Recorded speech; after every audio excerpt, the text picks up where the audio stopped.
Flavie Lombo, c'est une femme, mère de 4 enfants. Je suis experte en politique et management de développement potentiel Afrique. Je suis coach personnel et professionnel et je suis conseiller en communication. C'est vrai que je suis multiple, on va dire, mais dans cette diversité de professionnels, il existe un dénominateur commun qui est pour moi la formation. Donc au-delà de tout ce que je peux faire en conseil, en accompagnement, en coaching, en construisant des politiques de management, de développement, le maître mot reste effectivement la formation. Lorsque j'ai fini mes études, alors au départ j'ai fait des études de langue, littérature, civilisation étrangère et communication en double cursus. Donc après avoir terminé donc, mon parcours supérieur, effectivement je me suis directement lancée dans la communication, donc dans les médias. Donc j'ai fait de la radio, j'ai fait un peu de télévision et après je suis allée vraiment dans la communication institutionnelle jusqu'au début des années, on va dire 2010 à peu près.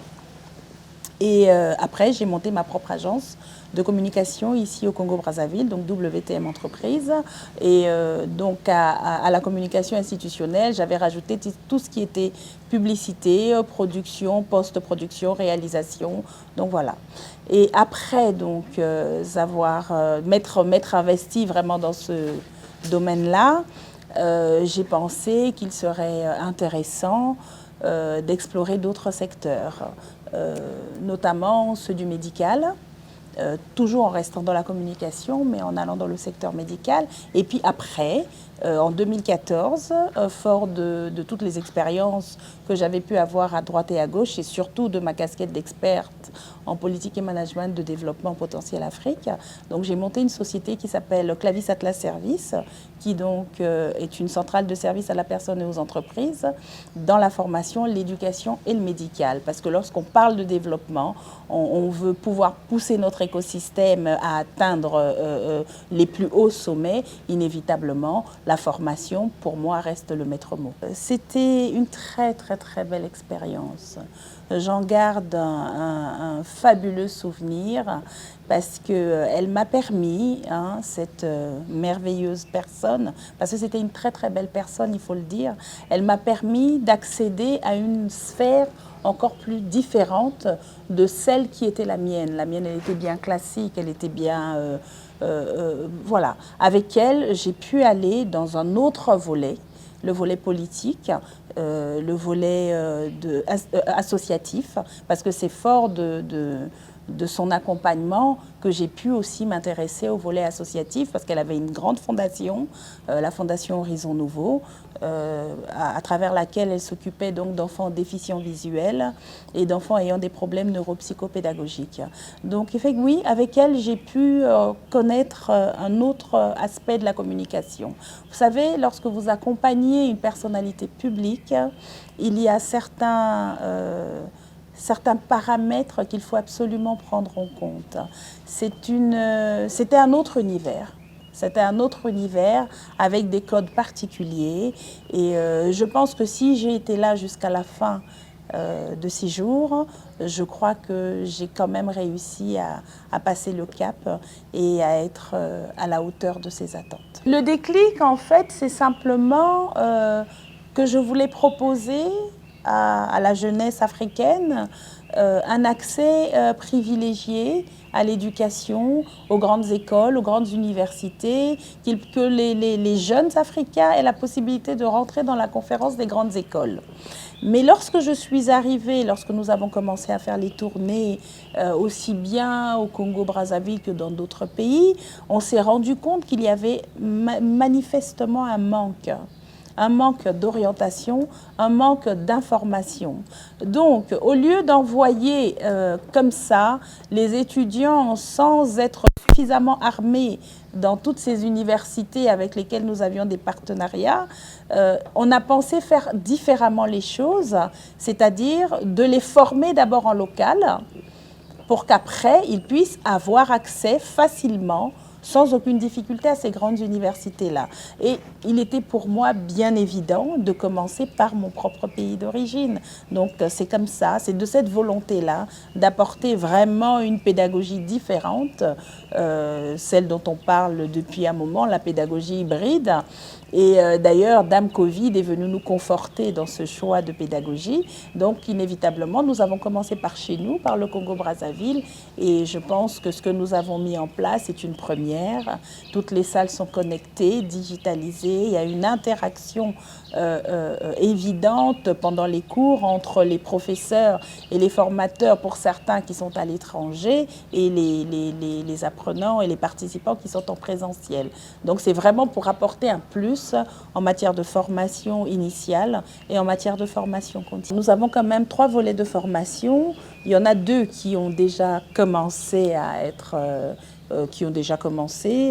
notamment donc la formation initiale avec des BTS, donc 2 en alternance, le BTS Assurance et le BTS Banque. Ensuite, nous avons le BTS des métiers et services à l'environnement. Vous savez que c'est une très grande question aujourd'hui et il faille former les gens dans ce domaine-là parce que la ressource humaine nécessaire pour pouvoir travailler dans ce domaine, nous ne l'avons pratiquement pas. Ensuite, nous avons donc le BTS en coaching et orientation parce que ça ramène un petit peu à ce que moi je fais aujourd'hui. On a tous besoin d'orientation, que ce soit dans les entreprises, dans le domaine privé, dans le domaine public, que ce soit les gouvernants, les hauts cadres, tous les professionnels ou même au niveau scolaire et universitaire, on a besoin d'orientation, on a besoin d'être coaché. Même dans sa vie de tous les jours, on a besoin d'être coaché. Alors, il faut être formé pour être coach. On ne s'invente pas coach. Il y a un parcours, il y a une formation qui est sanctionnée par un diplôme. Donc ici aujourd'hui, on propose un BTS en coaching et orientation. Et le dernier BTS, c'est celui donc du management commercial opérationnel. Ça rejoint un petit peu tout ce qui a trait au marketing. Et le second volet, c'est la formation continue. Vous savez, on n'arrête jamais d'apprendre.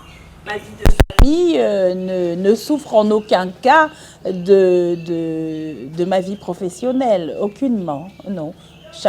Tout est bien planifié, il faut savoir planifier ses journées, il faut savoir gérer son temps et son emploi du temps. Ça prouve aussi de la qualité de l'expertise et de l'expérience que vous avez lorsque vous arrivez à gérer tout cela. C'est vrai qu'il arrive qu'il y ait des aléas, mais bon, comme dans tout, les imprévus existent, peuvent subvenir, mais il n'y a pas de télescopage. Tous les ans, sauf ces 2 dernières années, à cause des restrictions imposées par la Covid-19, nous organisons des tournées de lycée, des tournées dans les lycées, des tournées d'orientation dans les universités. Donc oui, je m'adresse aux jeunes. Je pense que je suis suffisamment accessible et je vais vers eux. Et en dehors des tournées de lycée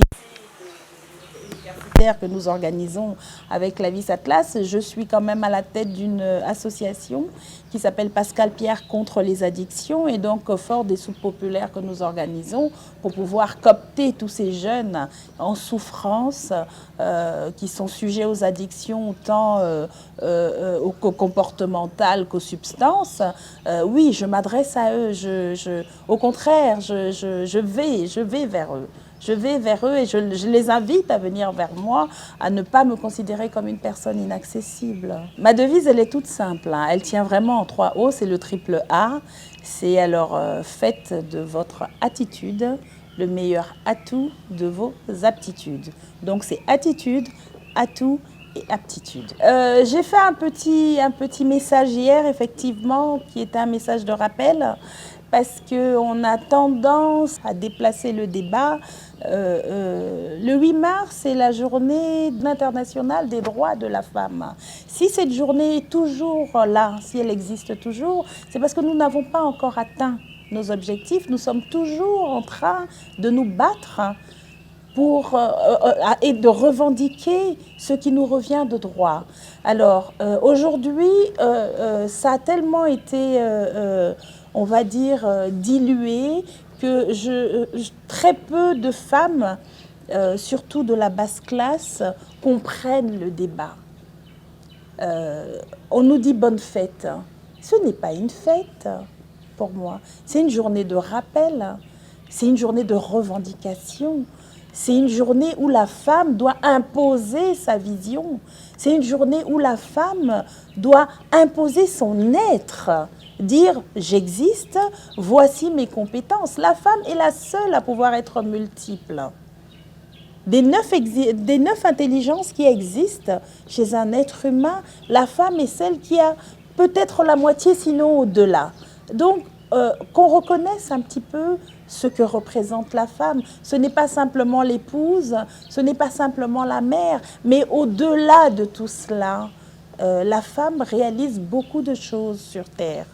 Et ces choses, lorsqu'elles sont réalisées par une femme, elles sont perçues comme une exception. Elles ne sont pas perçues comme un fait avéré. On a une responsabilité sociétale qui, de plus en plus, commence à compter. Hier, effectivement, les tendances étaient de penser, et aussi l'attitude même de la femme, la posture qu'elle avait, pour certaines, c'était de se dire l'accomplissement, c'est d'avoir un époux, d'avoir des enfants et d'avoir une situation qui lui permette de vivre son quotidien sans difficulté. Mais aujourd'hui, de plus en plus, la femme commence à comprendre que le débat est ailleurs. Il faut pouvoir avoir une vision, et les femmes ont toujours une vision. Les femmes ont toujours une vision. Certes, elles n'ont pas toujours porté leur voix. Elles n'ont pas toujours porté leur voix, mais elles ont toujours eu une vision. Donc aujourd'hui, je les invite à beaucoup plus de pugnacité, à beaucoup plus de construction, à beaucoup plus de présence dans tout ce qu'elles font. Même quand c'est à petite échelle, il faut pouvoir communiquer, il faut pouvoir s'imposer sur cette grande place. Il n'y a pas de raison que l'on reste que l'on soit en reste. Et puis, ce sujet d'égalité, moi je parlerais plus de complémentarité, parce qu'un homme ne peut pas être accompli sans une femme, et une femme, professionnellement, je m'entends, ne peut pas être accomplie sans un homme.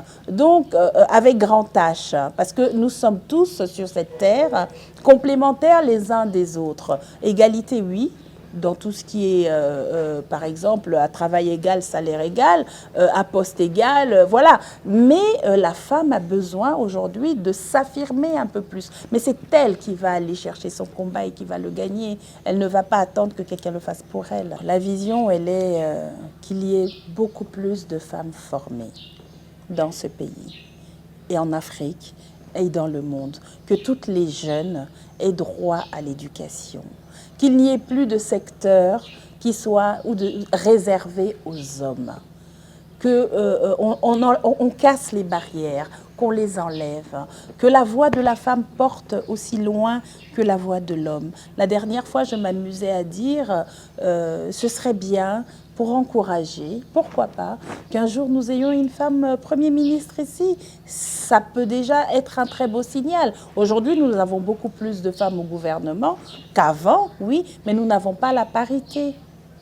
Donc là, je parle du volet politique.